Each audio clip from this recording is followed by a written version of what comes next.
Bulletin की शुरुआत बाराबंकी से आ रही बड़ी खबर के साथ करेंगे, जहां स्वामी प्रसाद के निशाने पर बीजेपी और समाजवादी पार्टी। जहां स्वामी प्रसाद ने बीजेपी को जन विरोधी बताया और सपा को स्वामी प्रसाद ने दिशाहीन बताया है।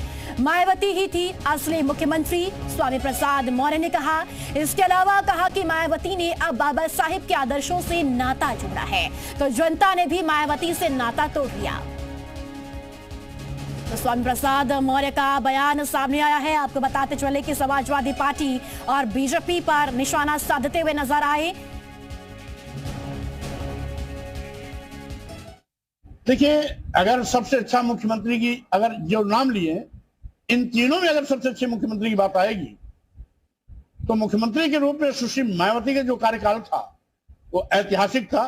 न उसके पहले वैसा कोई मुख्यमंत्री था, न उनके बाद कोई ऐसा मुख्यमंत्री हुआ।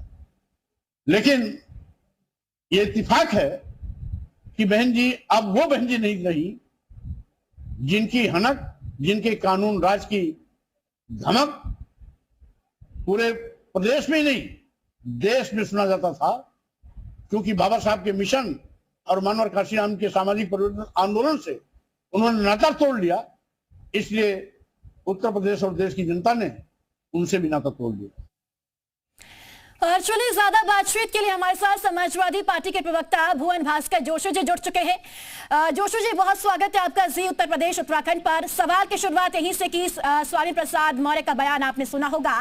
वो कह रहे हैं कि सपा दिशाहीन हो चुकी है और ये भी कहते हुए नजर आ रहे हैं कि सबसे बेहतर मुख्यमंत्री अगर कोई थी उत्तर प्रदेश में तो वो मायावती थी। देखिए, स्वामी प्रसाद जी अपनी स्तुतियां करते रहते हैं समय समय के अनुसार। पहले वो भारतीय जनता पार्टी की स्तुति करते थे, फिर सपा की स्तुति करते थे और आज उन्होंने नई स्तुति बसपा की करी है। क्योंकि वो तीनों में रह चुके हैं। बहुजन समाज पार्टी से उनका कैरियर प्रारंभ हुआ और उनसे होता हुआ भाजपा, भाजपा से होते हुए सपा होते रहे। निश्चित तौर पर वो जो व्यक्ति राजनीति में इतने दर बदल देता है उसकी प्रासंगिकता जो है स्वयं खराब हो जाती है। तो मेरे को लगता है कि देश और प्रदेश समझता है कि स्वामी प्रसाद मौर्य जी का जो पॉलिटिकल स्टैंड है वो किस दिशा की ओर है। इसलिए मैं इसमें इतना ही कहना चाहता हूँ।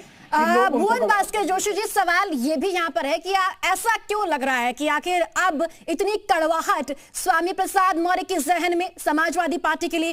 कभी तो समाजवादी पार्टी की कसीदे पढ़ा करते थे और आज समाजवादी पार्टी को ही दिशाहीन बता देते हैं।